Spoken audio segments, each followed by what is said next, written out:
नमस्कार विद्यार्थी मित्रो. टिक्कर मराठी सरळ सेवा यूट्यूब चॅनलवरती या प्लॅटफॉर्मवरती तुम्हा सर्वांचं मी सहर्ष स्वागत करतो. आज आपण आगामी होणाऱ्या तलाठी भरती 2025 त्याचप्रमाणे मुद्रांक विभाग असेल, टीईटी असेल, नगर परिषद, MIDC, DMER व इतर सरळ सेवेच्या अनेक परीक्षा होत असतात विविध पदांच्यासाठी. त्यासाठी TCS पॅटर्नद्वारे ह्या ज्या काही परीक्षा होत असतात आपण आगामी काळामध्ये देणार आहात किंवा काही पेपर्स आपण आधी दिलेही असतील आणि ज्यासाठी आपण या प्लॅटफॉर्मवरनं विविध विषय आपल्या समोर ह्या ठिकाणी घेऊन येत आहोत, ज्यामध्ये आपल्याला मराठी असेल, इंग्रजी असेल, अंकगणित, बुद्धिमापन असेल, त्याचप्रमाणे इतर त्यात आपण आज बघणार आहोत सामान्य ज्ञान असेल, की अशा विविध विषयांचे अतिसंभाव्य प्रश्नांची ही सिरीज आपण पूर्ण घेतो आहोत आणि आगामी परीक्षांच्या मध्ये आपल्याला खूप सारा फायदा त्याचा होणार आहे. असे विविध प्रश्न आपल्याला अभ्यासायचे आहेत, जेणेकरून या प्रॅक्टिस मधनं किंवा अशा प्रश्नांच्या अनालिसिस वरनं आपल्याला आपल्या अभ्यासामध्ये नक्कीच एक फायदा होणार आहे. म्हणून विद्यार्थी मित्र, आपण नवीन असाल तर टिक्कर मराठी सरळ सेवा यूट्यूब चॅनल आपण सबस्क्राईब करा, आपल्या मित्रांना देखील सांगा, जेणेकरून आगामी होणाऱ्या विविध परीक्षांमध्ये आपल्याला खूप त्याचा बेनिफिट्स होईल. तर चला तर विद्यार्थी मित्र, आपण जाऊयात पुढे. नेक्स्ट अतिसंभावी प्रश्न, आजचा जो विषय असेल सामान्य ज्ञान, आपण अभ्यासणार आहोत. पहिला प्रश्न अभ्यासूया त्याच्यातला आपण. भारतीय राज्यघटना समितीचे कायदेशीर सल्लागार कोण होते, असा प्रश्न आपल्याला विचारण्यात आलाय. तर हा जो काही प्रश्न आहे याची पर्याय आपल्याला दिली. ए डॉक्टर BN राव, बी डॉक्टर राजेंद्र प्रसाद, श्री हरेंद्र कुमार मुखर्जी, डी दिले सच्चिदानंद सिन्हा दिले. सो याचं जे योग्य पर्याय आहे ते आपण जाणून घेऊयात. या प्रश्नाचं जे योग्य पर्याय आहे ते क्रमांक ए, डॉक्टर BN राव. डॉक्टर BN राव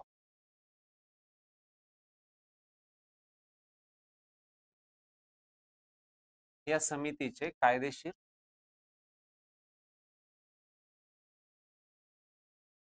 सल्लागार होते. आता जसं आपण भारतीय राज्यघटना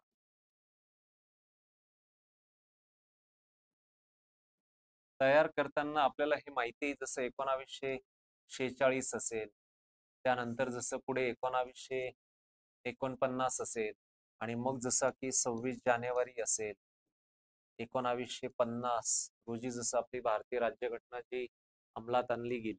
आणि यासाठी अनेक आपल्या ज्या काही त्यावेळेस भारतरत्न डॉक्टर बाबासाहेब आंबेडकर असतील, राजेंद्र प्रसाद असेल किंवा सच्चिदानंद सिन्हा असतील, डॉक्टर BN राव असतील, अशा अनेक व्यक्तींचा महत्त्वपूर्ण योगदान आपल्या ह्या भारतीय राज्यघटनेसाठी तयार करण्यासाठी राहिलेला आहे. आणि एक घटना आपल्याला मिळाली आणि भारत जसा प्रजासत्ताक झालाय आणि अनुषंगाने अभ्यास करताना आपलं जे काही कामकाज आहे ते घटनेच्या माध्यमातून चालत असतं आणि ज्यामध्ये विविध व्यक्तींचा त्या वेळात रोल राहिलेला आहे. सो या प्रश्नाचं उत्तर आहे कॅपिटल ए असेल, डॉक्टर BN राव असेल. पुढचा प्रश्न अभ्यासूयात आपण. भारतात सर्वप्रथम राष्ट्रपती राजवट लागू झालेलं राज्य कोणतं आहे, असा प्रश्न आपल्याला विचारला गेलाय. आता ह्या प्रश्नाची जी काही पर्याय दिलीत आपल्याला, महाराष्ट्र, बी उत्तर प्रदेश, सी पंजाब, डी दिले आपल्याला जम्मू व काश्मीर असेल. आता ह्या प्रश्नाचं जे योग्य उत्तर आहे तर ते आहे पंजाब आहे. त्या प्रश्नात आपल्याला विचारलंय की सर्वप्रथम भारतात राष्ट्रपती राजवट लागू झालेलं राज्य. कारण आपल्याला माहिती, ज्यावेळेस आपली राज्यघटना अंमलात आणली गेली आणि त्यानंतर लगेचच पुढे 1951 मध्ये, वर्ष होतं 1951, वर्ष जे होतं 1951 मध्ये पंजाब राज्यामध्ये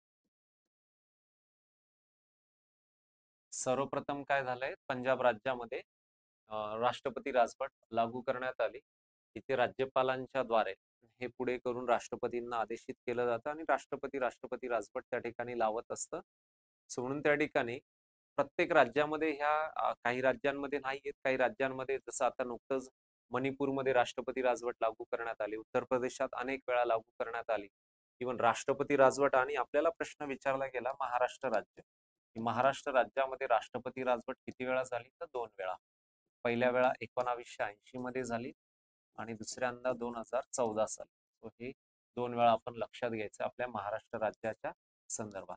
पण ह्या प्रश्नाचं उत्तर आहे सर्वात प्रथम कोणत्या राज्यात आहेत, पंजाब राज्यामध्ये ती 1951 मध्ये लागू करण्यात आली. वर्षही लक्षात घ्यायचं. 1951 आपण लक्षात घ्या आणि उत्तर आहे पंजाब. ठीक आहे.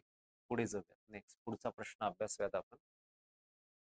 भारतात इंग्रजी शिक्षणाचा पाया मजबूत करणारे इंग्रज अधिकारी कोण? ऑप्शन दिले बघा. लॉर्ड कर्झन असेल, लॉर्ड रिपन असेल, लॉर्ड मेकॉले, लॉर्ड मेयोदी. सो याचं खऱ्या अर्थाने लॉर्ड मेकॉले. आपण बोलतो की मेकॉले, लॉर्ड मेकॉले, आणि यांनी इंग्रजी शिक्षणाच्या संदर्भात, इंग्रजी शिक्षण असेल त्याचा पाया मजबूत करणारे इंग्रज अधिकारी कोण? आता याच्यामध्ये पाश्चात्य जे काही एज्युकेशन आहे, शिक्षण प्रणाली आहे, ती त्यांनी भारतामध्ये आणण्याचा त्या काळात प्रयत्न केला आणि विरोध देखील झालाय. कारण आपल्या ज्या स्थानिक जे शिक्षण होतं भारतात, याच्यामुळे झालं काय? भारतीय शिक्षण पद्धत आणि आपल्याकडच्या ज्या भाषा आहेत त्या माध्यमातून जे आपण एज्युकेशन देत होतो त्याच्यावरती परिणाम झाल्याचं दिसून. सो काही जाणकारांनी असंही सांगितलं आणि पुढे जसं लॉर्ड मेकॉलेने जे ही जी काही इंग्रजी शिक्षणाचा जो पाया मजबूत केला, तर त्यांचं एक होतं की इथे जे काही ही सिस्टीम आहे की इंग्रजी शिक्षण जे असेल तर नक्कीच त्या ठिकाणी याचा देखील फायदा होईल असं देखील त्यांचं मत होतं. पण मग ते विविध क्षेत्रामध्ये त्याचा फायदा होऊ शकतो. मग एज्युकेशनचा फायदा इंडस्ट्री असेल किंवा उद्योग व्यवसाय असेल, इतर अशा बऱ्याच गोष्टींमध्ये त्याचा फायदा होऊ शकतो असं लॉर्ड मेकॉले आणि ब्रिटिशांचं धोरण. पण भारतीय शिक्षण पद्धतीवरती त्याचा परिणाम होईल असं देखील आपल्या भारतीय जाणकारांनी त्यावेळेस सांगितलं. सो म्हणून ह्या प्रश्नाचं योग्य उत्तर आहे लॉर्ड मेकॉले. बाकी लॉर्ड कर्झन रेल्वेच्या बाबतीत सुधारणा झाल्या. लॉर्ड रिपन हा स्थानिक स्वराज्य संस्थेचा जनक असेल. बाकी लॉर्ड मे असेल तर त्यांनी 1872 मध्ये आपल्या भारतामध्ये लोकसंख्या आणि पॉप्युलेशन सेन्ससच्या संदर्भातला एक निर्णय घेतला. पुढे ती 1881 पासून दर 10 वर्षांना ती मोजलीच गेली. सो प्रत्येकाचा काही ना काही रोल आहे. या प्रश्नाचं उत्तर आहे सी, मेकॉलेच्या शिक्षणाविषयक पद्धती असेल. बिहारची दुःखाश्रू म्हणून कोणती नदी ओळखली जाते? आता बऱ्याच वेळा टीसीएसच्या मागील ज्या प्रश्नपत्रिका आपण जर बघितल्या तर असे प्रश्न काही रिपीट झालेले आणि म्हणून त्या ठिकाणी अशा प्रश्नांवर आपण भर द्यायला पाहिजे जेणेकरून जास्तीत जास्त आपल्याला अतिसंभाव्य प्रश्न कसे येतील. तर टिक्कर मराठी सरळ सेवा ह्या प्लॅटफॉर्मवरती आमची पूर्ण जी टीम आहे विविध विषयांचे असेच आपल्या समोर विविध प्रश्न घेऊन येत आहेत आणि म्हणून आपण हे लेक्चर्स अशी लेक्चर्स की दररोज आपण बघितली गेली पाहिजे. त्याच्या आपण नोट्स देखील तयार करायला पाहिजे आपल्या भाषेतनं. आम्ही तर भरपूर देतोच हे या ठिकाणी. पण जसे की आपणही थोडीशी PYQ थोडीशी चांगली प्रॅक्टिस केली तर अजून चांगला एक फायदाच होणार आहे. ओके. आणि म्हणून आपल्याला मार्क्स मिळवण्यासाठी देखील त्याचा फायदाच असेल. होईल. पुढे जाऊया. त्याचं ABC मधनं दिलंय आपल्याला. सो प्रश्न दिलाय बिहारचं दुःखाश्रू म्हणून कोसी नदीचं ओळखलं जातं. कोसी. आता कोसी नदीचा जो उगम आहे तो हिमालयीन भागात म्हणजेच नेपाळमध्ये होतो आणि ती नेपाळमधनं सरळ आपल्या भारतात येते आणि भारतात येऊन हीच नदी पुढे त्या ठिकाणी आपली जी गंगा नदी वाहते. सो गंगा नदीला बिहार या राज्यामध्ये येऊन मिळत असते. ओके. बिहारमध्ये त्यांचा संगम होतो कोसी आणि गंगेचा. सो म्हणून त्या ठिकाणी फ्लड निर्माण तयार करते. भारतामध्ये काय तर बिहार राज्यात विशेषतः बिहार राज्य फ्लड म्हणजेच पूर परिस्थिती ती तयार करते. त्याच्यामुळे बऱ्याच वेळा नैसर्गिक स्रोत तो बाजूला देखील होतो आणि त्याच्यामुळे जीवित आणि वित्तहानी घडते. मग त्या अंतर्गत वन्यजीव असतील, काही राष्ट्रीय उद्यान असतील, प्राण्यांना देखील त्यावेळेस फटका बसतो. कारण नेपाळ हे भारताच्या उत्तरेला आहेत आणि वरच्या भागातनं ती खाली अगदी कोसळते. सो त्याच्यामुळे स्पीड बराच असतो. त्याच्यामुळे ती काय तर पूर तयार करते. पण बिहारमध्ये सर्वाधिक जास्त जीवित वित्तहानी ती घडवत असते. त्याच्यामुळे या प्रश्नाचं योग्य उत्तर आहे डी. कोसी हे उत्तर आहे. पुढे जाऊया.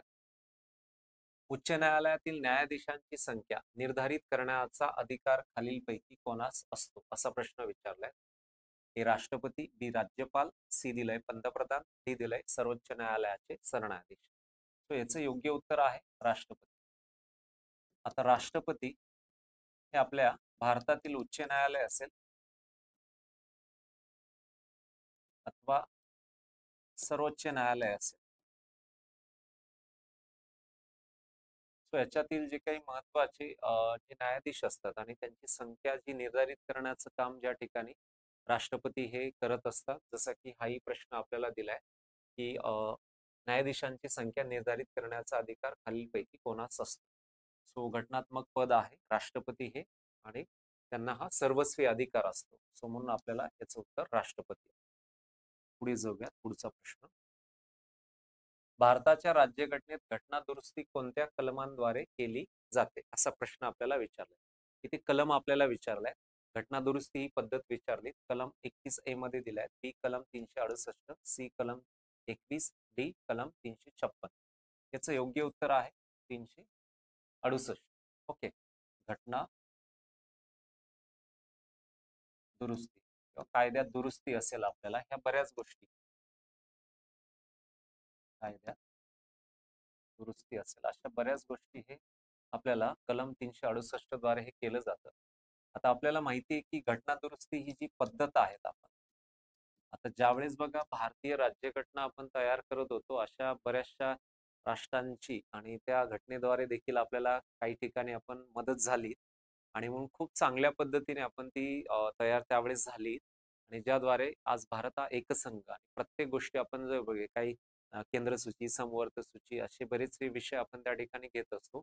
अनेक आतापर्यंत घटना दुरुस्त्या झाल्या, कायद्यांमध्ये बदल झाले, आणि त्यामुळे एक सर्वसामान्य व्यक्तींना त्याचा नक्कीच त्या माध्यमातून न्याय मिळत असतो.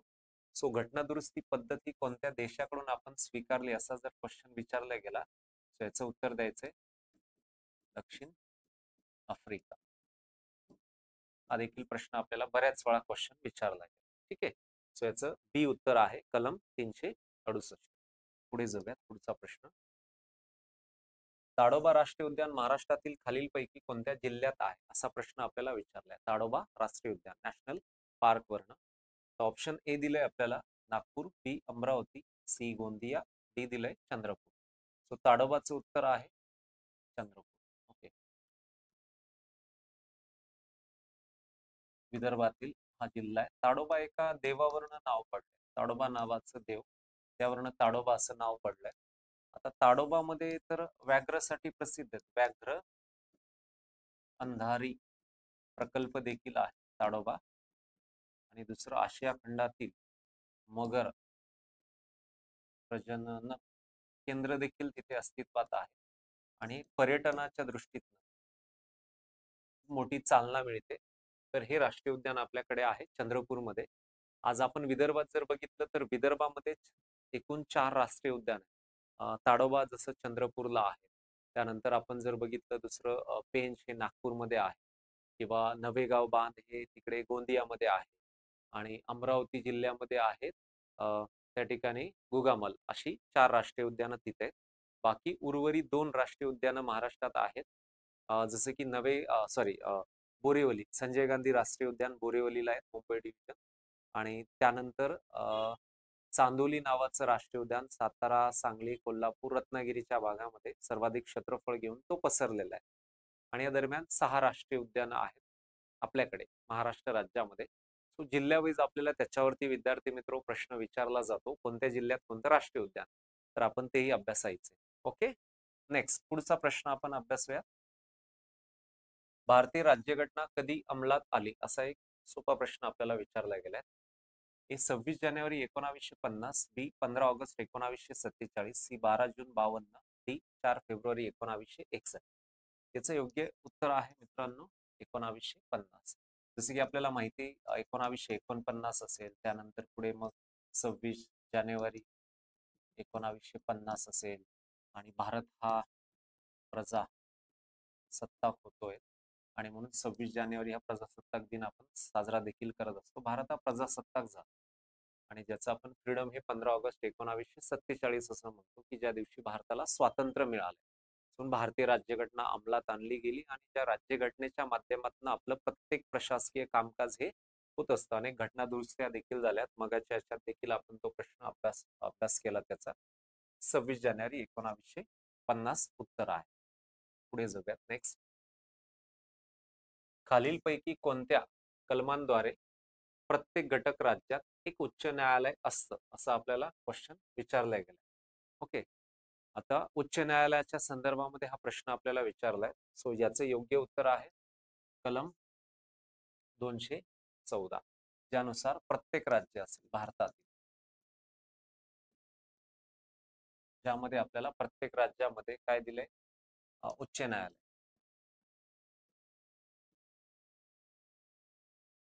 आता काही ठिकाणी जर बघितलं आपण, पंजाब असेल,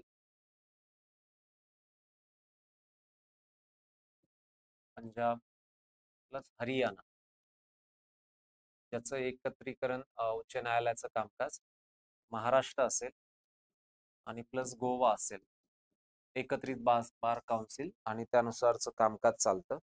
पण काही राज्यांमध्ये स्वतंत्र उच्च न्यायालय. आज आपल्या राज्याचा, भारतातील राज्यांचा विचार केला तर 28 राज्य आहेत सध्या आणि 8 केंद्र शासित प्रदेश आहे. सून आपल्याला हे कलम 214 नुसार आहे, लक्षात ठेवायचं. पुढे जाऊयात. कोणत्या घटनेनंतर रवींद्रनाथ टागोरांनी सर ही पदवी परत केली? बंगालची फाळणी, बी पहिलं महायुद्ध, सी जलियनवाला बाग हत्याकांड, डी दिलं यापैकी. याचं योग्य उत्तर आहे जलियनवाला बाग हत्याकांड. ओके. सो हे 1919 मध्ये जसं अमृतसर, जिथे बैसाखी नावाचा सण होता आणि ज्या ठिकाणी एकत्रित लोक ही जमली होती, सणही होता त्यावेळेस आणि इतर चर्चा होती सामाजिक फ्रीडमच्या संदर्भात, आणि म्हणून त्यावेळेस जनरल डायर असेल, हे इंग्रज अधिकाऱ्याने अमानुषमुळे सैनिकांना आदेश दिला गोळीबाराचा आणि त्याच्यामध्ये कितीतरी लोकांचा मृत्यू झालाय. बाकी नंतर जलियनवाला बाग हत्याकांडाची चौकशी देखील केली गेली हंटर कमिशनद्वारे. तर ही जी काही घटना आहे ती पंजाब म्हणजे अमृतसरमध्ये, कोणत्या घटनेनंतर रवींद्रनाथ टागोरांनी सर ही पदवी परत केली? तर जलियनवाला बाग हत्याकांड याचं हे उत्तर आहे. सो अशा बऱ्याच समाजसुधारकांवरनं आपल्याला, सोशल रिफॉर्मरवरनं अनेक प्रश्न विचारले गेलेत इतिहासामध्ये.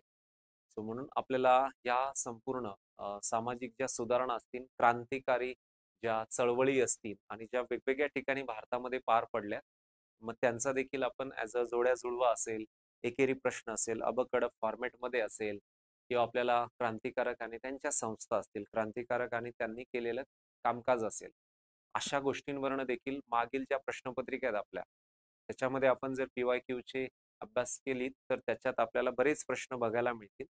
तेही करत राहा, आपण वाचत राहा. नेक्स्ट पुढचा प्रश्न अभ्यासूयात. महाराष्ट्र राज्यातील सर्वात लांब पश्चिम वाहिनी नदी खालीलपैकी कोणती आहे?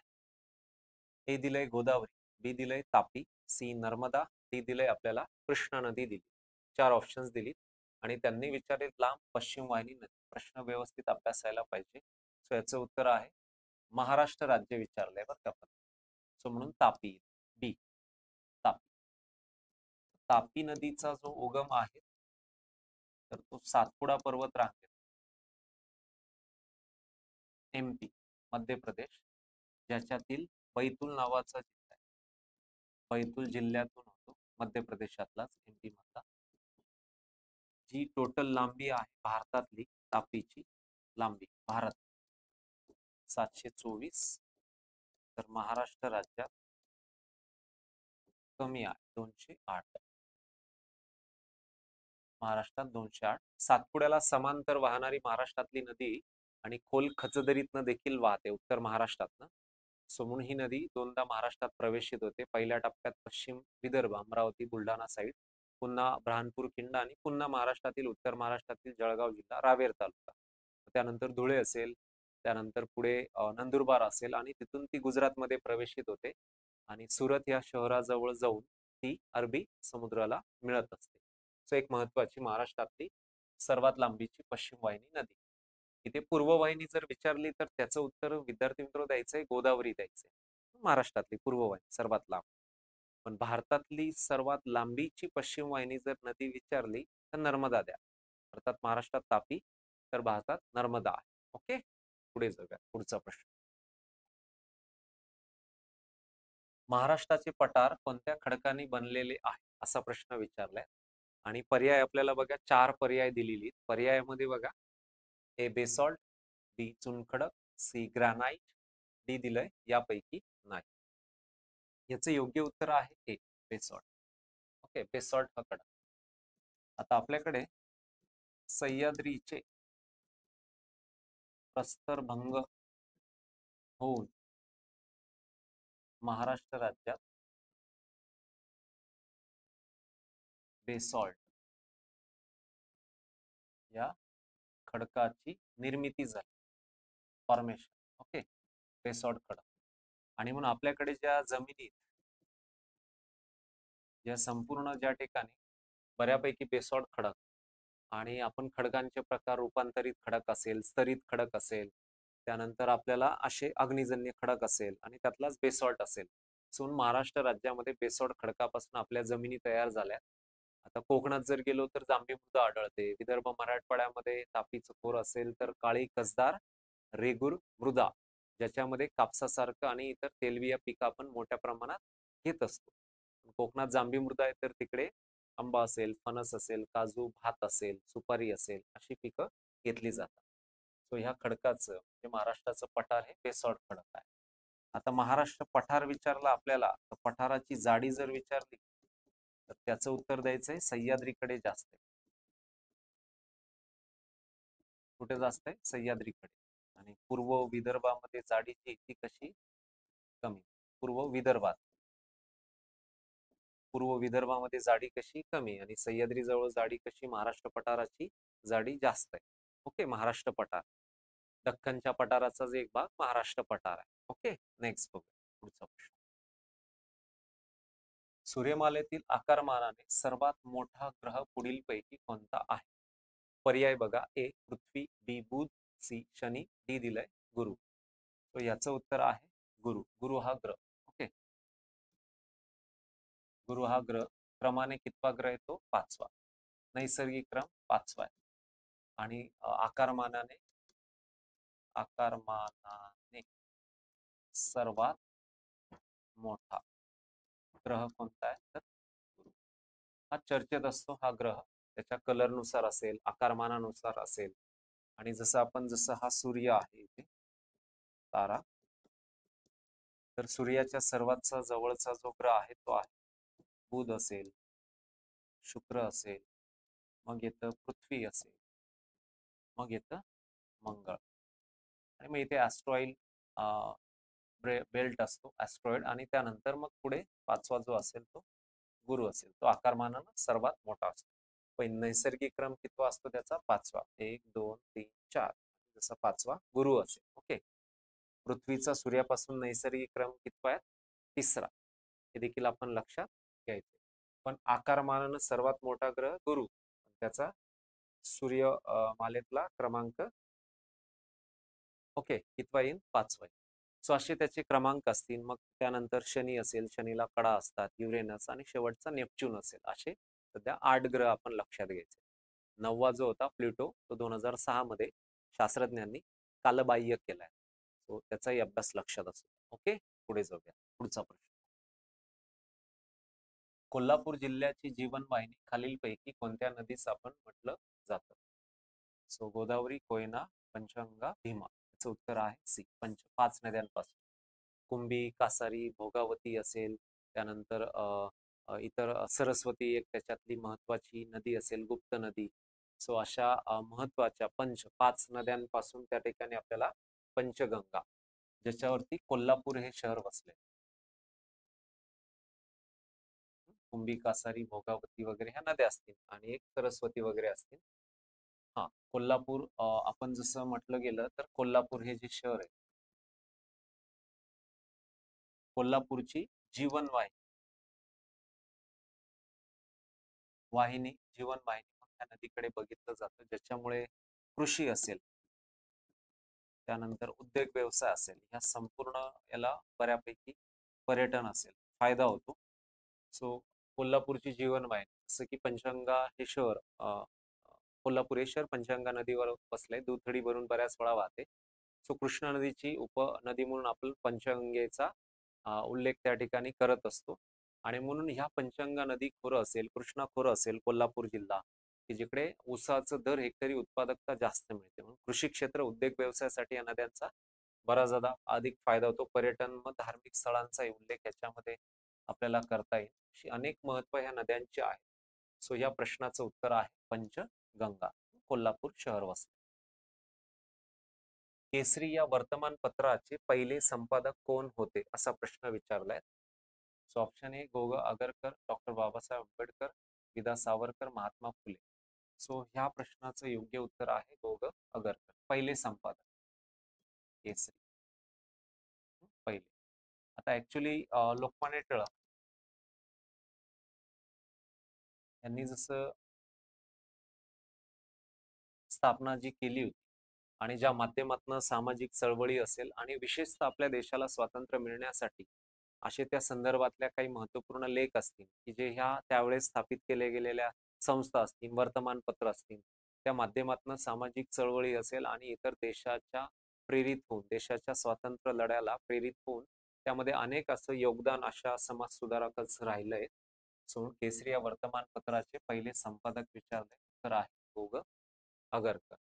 अशा विविध समाज सुधारकांची कार्य त्यावेळेस राहिलीत आणि मागील प्रश्नपत्रिका अभ्यास केले आपण तर बऱ्यापैकी अशा वर्ण समाज सुधारकांच्या माध्यमातून आपल्याला संस्था असेल त्यांचं कामकाज केलेलं असेल आणि ज्यावरनं आपल्याला प्रश्न विचारली गेली आहे. म्हणून हे एक अभ्यास आहे. ठीक आहे, नेक्स्ट. तर म्हणून विद्यार्थी मित्र आपल्याला असे विविध प्रश्न आपण अभ्यासतो आहोत. अतिसंभाव्य प्रश्न आगामी होणाऱ्या परीक्षांमध्ये त्याचा बराच फायदा होईल. इतर विषयांचे लेक्चर देखील आपल्याला मिळत आहेत. इंग्रजी असेल, मराठी असेल, अंकगणित, बुद्धिमापन, सामान्य ज्ञान असेल, विविध प्रश्न असतील. आणि म्हणून टिक्कर मराठी, सरळ सेवा, युट्यूब या प्लॅटफॉर्मवरून आपल्याला नवीन नवीन अशा गोष्टी अजून आम्ही घेऊन येणार आहोत. म्हणून आपण नवीन असाल तर टिक्कर मराठी सरळ सेवा युट्यूब चॅनलला आपण सबस्क्राईब करा. त्याचसोबत आपण लाईक देखील करा. आपण ते वेळोवेळी लेक्चर्स ऐका आणि लेक्चर्स आपल्याला माहिती होण्यासाठी टेलिग्राम चॅनलला व्हिजिट करा. तिथं आपल्याला ही लिंक दिलेली असते आणि त्याचा देखील आपल्याला योग्य वेळी असा फायदाच होत जाईल.